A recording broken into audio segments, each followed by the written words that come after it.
Hi guys, welcome to another video. In this video, let's talk about the screen vividness settings for the Samsung Galaxy phones. So currently I'm using a Galaxy S24, and in fact all the Galaxy S series phones offer brilliant crisp AMOLED displays which are very sharp and very vivid by default, but you can even customize the vividness level a little further to your liking. So for doing that, you need to head over to settings and under display and scroll down a little further till you see this option screen mode.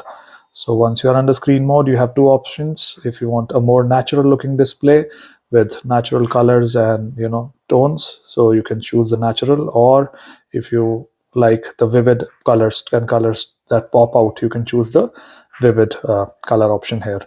And the Galaxy S24 gives you even a little further advanced settings which give you control over even how much vivid you want the display to be. So by default, Samsung sets it to the lowest setting, but you can increase it using the slider to the highest possible vividness settings if that is what you prefer. So I hope this video is helpful.